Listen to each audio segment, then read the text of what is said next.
This edition of MacVoices is sponsored by Audible, a leading provider of spoken audio information and entertainment. Listen to audiobooks whenever and wherever you want. To get a free audiobook, visit audiblepodcast.com/MacVoices. Welcome to MacVoices. This is the Talk of the Mac community, and I'm Chuck Joyner. Folks, today we're going to talk graphics with Gus Mueller of Flying Meat Software. He's the author of Acorn 4, the newest version of the venerable Acorn graphics program. Gus, it's great to have you on the program. Thanks for joining us. Oh, no problem. Thanks for having me.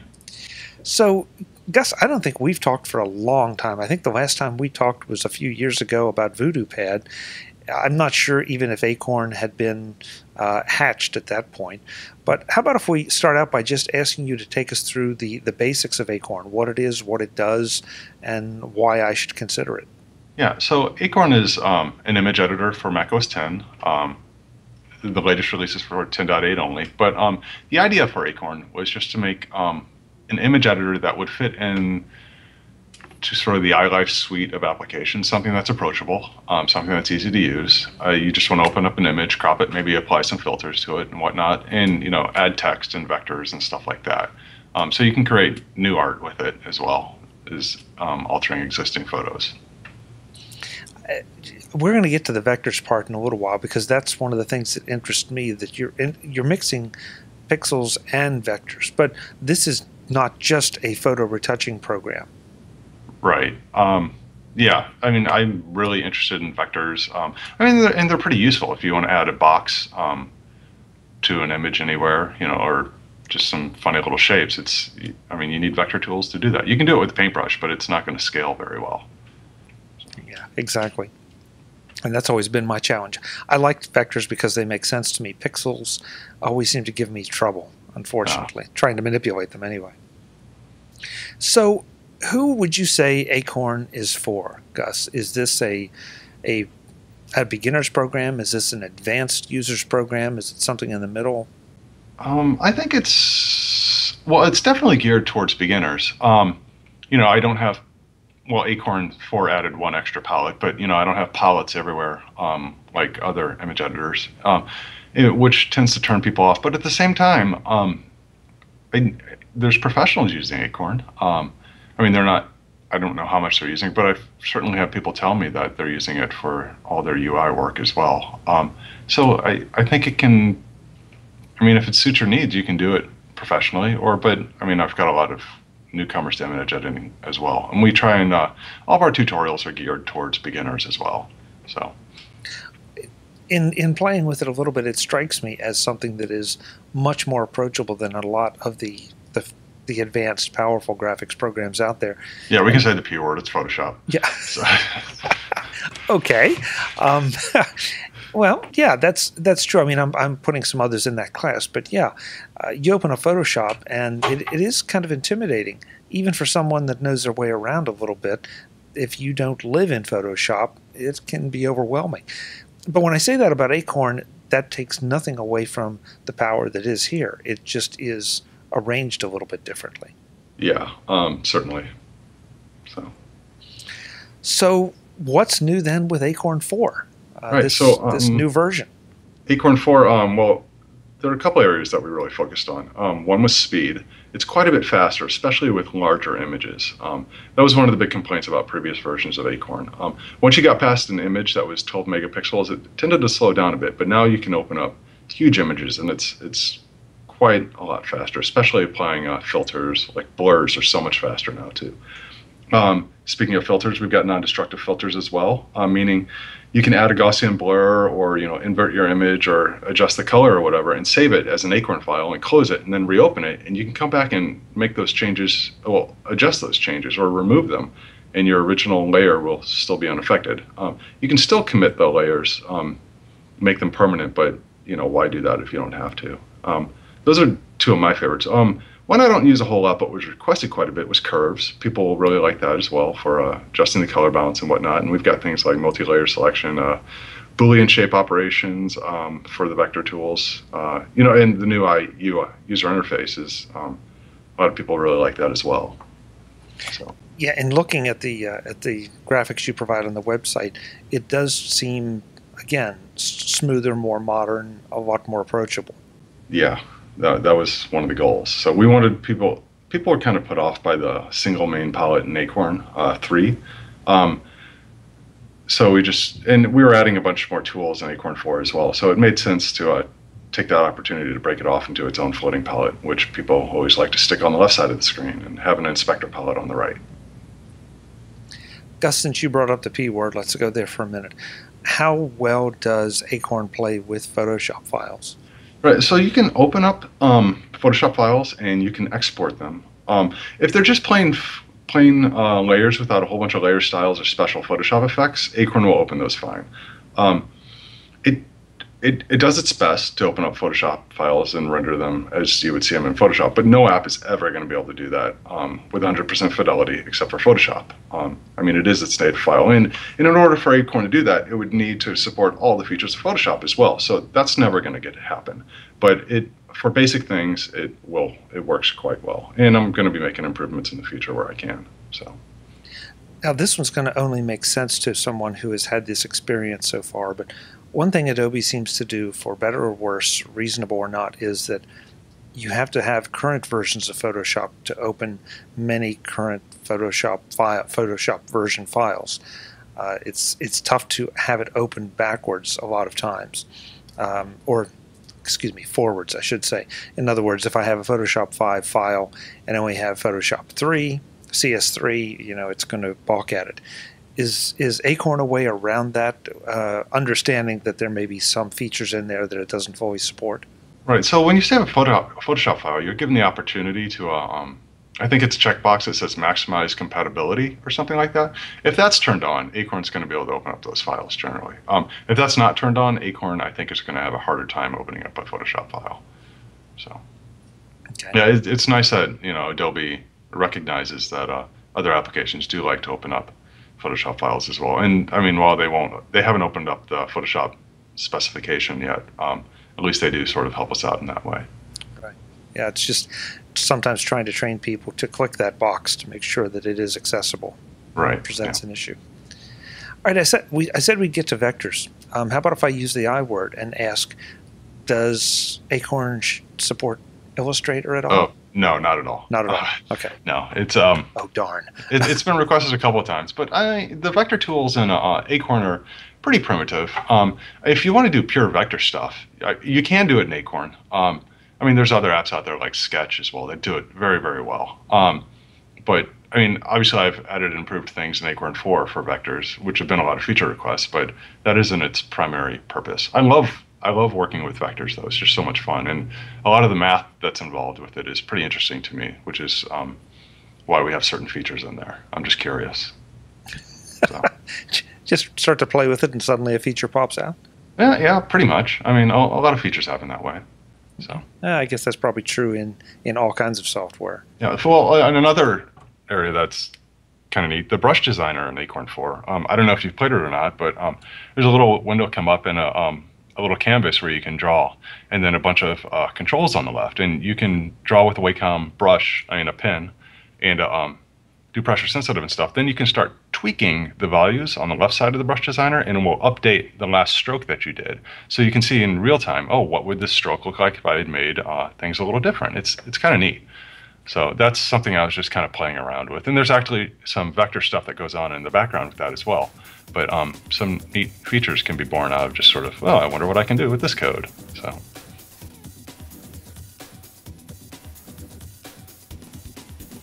And now, a little something from Audible, a leading provider of spoken audio information and entertainment.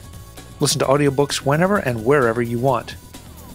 I've been getting emails asking why I haven't picked any Apple or Mac related books. A couple of very good reasons. First, that seemed like low-hanging fruit for this audience. Second, I'm betting every one of you has read Walter Isaacson's biography of Steve Jobs by now, in one form or another. You haven't? This is your big chance. Get it for free along with 30 days of Audible just by going to audiblepodcast.com/MacVoices and signing up. And while that's a great pick, it isn't my pick this time. I'd rather take another tact and suggest that you pick one of the Audible books by Guy Kawasaki. Once upon a time, he was a legendary evangelist for Apple who helped define the Macintosh way.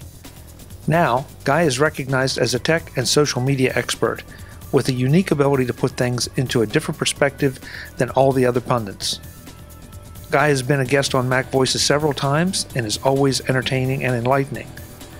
Now, this very second, you can sample Guy's wisdom on Audible books like The Art of the Start, the time-tested, battle-hardened guide for anyone starting anything, Enchantment, The Art of Changing Hearts, Minds, and Actions, and Reality Check, outsmarting, outmanaging, and outmarketing your competition. Pick one and get it for free by signing up for Audible with no cost and no obligation for 30 days. Just go to audiblepodcast.com/MacVoices, and in minutes you'll be enjoying one of Guy Kawasaki's books. And everything else Audible offers, from business to romance to mysteries, the list goes on and on. audiblepodcast.com/MacVoices for a free book. What could be better? Thanks to Audible for sponsoring this edition of MacVoices.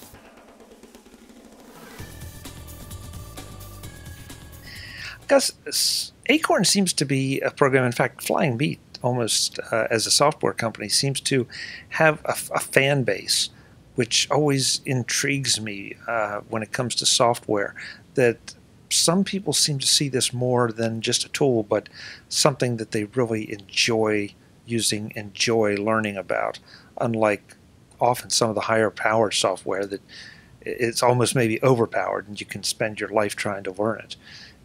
Do you approach software with that in mind, or does it just sort of pop out based on your approach? Yeah, it just basically happens. I mean, the little community that's sort of showing up around Acorn and Voodoo too. Voodoo has a lot of diehard users. I mean, I don't know, it just happens, I guess. I mean, it certainly isn't on purpose. I'd like to see the community get a little bit bigger. I've got forums and stuff like that are kind of active, but yeah, that's not to say that the other guys don't have communities as well, and they have hardcore followings too. But it's always nice when people buy my application without even trying it first. So they just sort of assume it's going to be good, which is actually can be a bit of pressure on you too. You've got to ship something that people won't be disappointed in, because people are going to purchase it without trying it first. So right. How have you found the situation with the iTunes, the Mac App Store versus selling independently? Right. So, I'm always, well, I'm not going to say always, but how do I do this? I like selling direct as well as the App Store. It gives me opportunities where people want volume purchases or just one-off coupons, or I can do quick little sales, and even putting out bug fixes really, really quickly instead of waiting 10 days, for a review. But at the same time, the Mac App Store is just so darn convenient for people. The sandbox can be kind of annoying sometimes, but it ensures that my customers' computers people aren't going to be installing applications that are going to muck up their system. So it's kind of nice to know that you can install applications from the App Store, and I get more customers that way. And your apps aren't going to screw up your system. So it's there's pluses and minuses to both ways. I should have asked this, I guess, in prelude to that. Any differences between the two versions of Acorn? Yeah, just some very minor ones. For the direct version of Acorn, when you pop open a save window and you start typing foo.png, once you type .png, the pop-up selector for the file type will actually just automatically go to PNG, and just based on the extension you typed. That feature isn't there in the sandbox version because save panels are done a lot differently in that environment, so it just wasn't able to happen. What else is different? Scripting. Both applications are scriptable. Both versions are scriptable, but if you want to write custom plugins that write out files to arbitrary places on your computer, the direct version is going to be a lot happier, just because the sandbox isn't there to get in the way. And you can also get faster updates with the direct version as well. You can try out the latest builds. I'm pushing up multiple builds a day right now, so if you want to test a beta version, it's easy enough to update to it with the direct version. Do you play at all with iCloud, or have you stayed away from that? Yeah, I've stayed away from it for now. I might add just simple document syncing to it for the App Store version, but I'm still waiting for Apple to sort of shake out the bugs with everything. So, I mean, the company is just me and my wife. My wife is only part-time. So anything that's going to have people sending in lots more questions is gonna be a time kill for us. And right now, there's a lot of support involved figuring out iCloud problems, and we want to avoid that if possible. So once it straightens up at Apple, once they get it all figured out, I think we'll add iCloud document syncing. Is there any Dropbox support now? Any kind of document syncing at all? Oh, well, I mean, Dropbox, it just works. Right. I didn't have to do anything special. If multiple people are editing the same file at the same time, that's going to cause problems. You know, I'd have to completely redesign Acorn's document architecture to do that, which I'm not going to do. And I actually updated VoodooPad 5 to be able to do that, because that's an application that makes sense for multiple people to work on at the same time. But I just don't. It's not been a feature request for Acorn, but syncing should just work fine with Dropbox. You surprised me a little bit. I didn't realize that the flying meat was just you and your wife. That's interesting to try to take on the support of a couple significant utilities programs that have become significant because of their success. Yeah, we just have to write really good documentation. So hopefully people can figure out the problems themselves before they get to us. And we also have comments on our support on our documentation. So if people are running into problems, they'll sometimes leave comments, and we'll leave answers there, and eventually add that to the documentation as well. So if it's a common problem, people are going to scroll down and see the possible solutions too. So you just need to make it so that people can help themselves. And of course, we answer every question that comes in as well. But the fewer the better. Yeah, you've said that a couple times, that you've had requests for this, requests for that. And it really shows, I think, with indie developers and smaller developers, they value that interaction with clients, and they listen more. I'm sorry, yeah, I think sometimes more than some of the big guys, because you have a little better sense of where your audience wants you to take the software. Yeah, sure. I mean, a lot of ideas for Acorn have come directly from my customers. I have to listen to them. I need to know what needs to improve, and even what's broken. Even it's just like, well, it'd be easier if I could, rotate while cropping, and stuff like that, which you can't currently do, but that's been requested a number of times recently, so it's gonna happen at some point. So it's really customer feedback that provides a lot of the direction with Acorn. I mean, obviously, there's certain areas I want it to go, and certain areas I don't want it to go. Like, I don't ever want it to be like a true Photoshop competitor. That's just not something I want to do.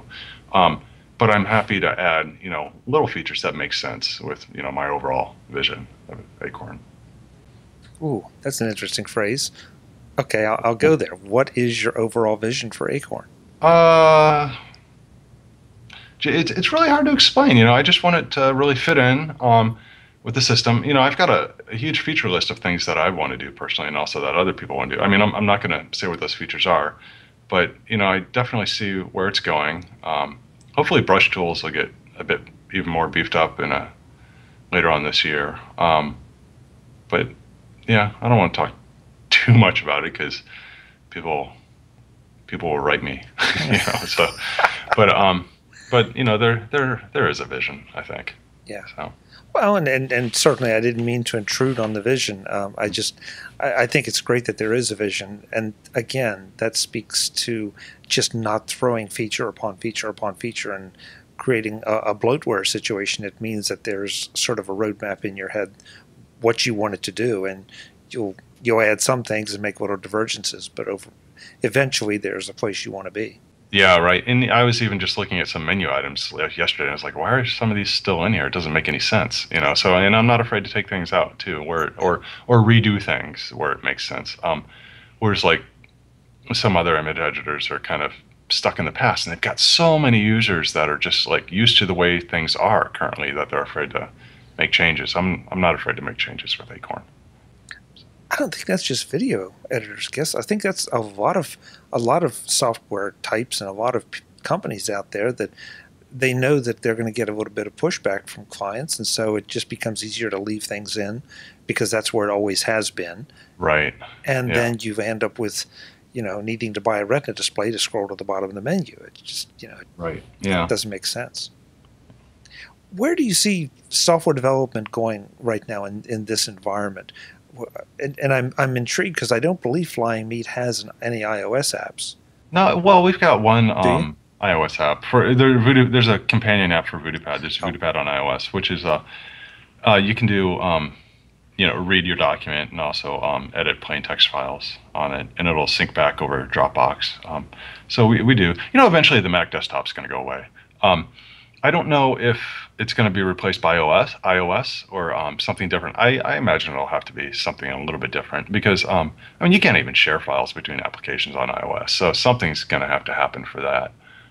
Or who knows? Maybe we still will have, OS 10 in 20 years. I'm not very good at predicting the future. So, but, I'm happy to go along for the ride.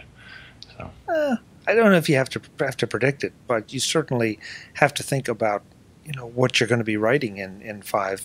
I won't quite go 10. 10 turns into science fiction, but 5 years from now, where we're going to be, and there are plenty of people that seem to be in a rush getting there by declaring this dead and that dead, and this the winner and that the winner, and sometimes in my favorite example at the moment is Google Glass. That one faction is saying, "Oh, it's the future. It's fantastic." Another faction that's had their hands on it saying, "It's not quite there yet," and it hasn't even been released to the public in any significant way. It's just amazing to me how we seem to be so quick to get there when we haven't even tried things out yet. Yeah, there's a lot of things with software. I think that I can look towards the future quite a bit, but the Mac desktops are just so powerful right now. There's just so much more I could do with the existing hardware than I'm already doing. If I could clone myself, I'd get a lot more neat little things in there. But yeah, I don't know. Yeah, who knows what it's going to bring? I might eventually do some graphics stuff for iOS, but in that area is pretty crowded as well. There's just so many people jumping on it. It's also hard to make money on iOS too. You either just dump a whole bunch of resources into making something incredibly awesome, but then you have to charge generally a small price for it and hope you get tons of users, and that's not really the direction I want to go. You make a great point that I haven't heard mentioned a lot, and that is that the power that is in the Mac desktop, whether it's a MacBook Pro, or an iMac, and whatever else is coming, that there's so much there, and yet developers don't seem to be always reaching in and tapping that power, at least in my mind, not outside the video market as much. Sure, I know there's only so much you can do to a word processor, but still. Right, yeah. Well, yeah, and Acorn, it takes advantage of, all the cores in your computer, and I've also written some routines in OpenCL, which is a parallel programming language that will work on your graphics card and your CPU at the same time. I try and take advantage of it where I can, but I know I can do more, too.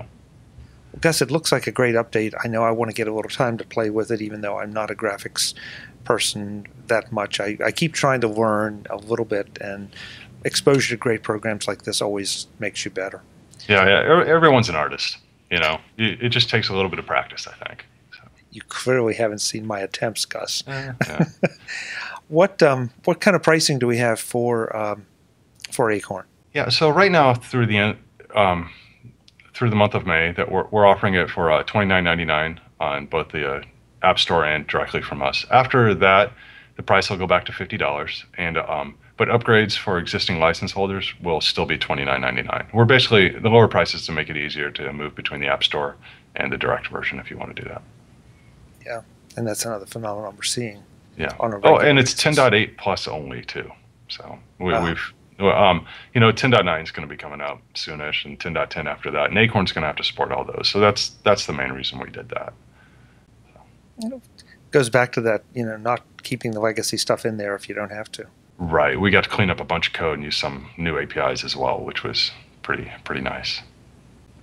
Well, I'll have links in the show notes, of course, but for those who are just listening, what's the website to go and check out Acorn? Flyingmeat.com/Acorn, and you can also just search for Acorn Image Editor, and it'll come right up. Great. Gus Mueller, I really appreciate the time and the information. Good luck with Acorn 4. Thank you.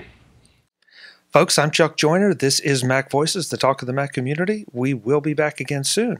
As always, thanks for watching. Visit MacVoices.com for links, show notes, to subscribe, to connect with Chuck on Twitter, app.net, Google+, Facebook, and for more Apple, Mac, and tech-related shows, including Mac Voices, Mac Notables, the Mac Jury, and the Mac Voices Briefing. Advertising handled by Backbeat Media at backbeatmedia.com.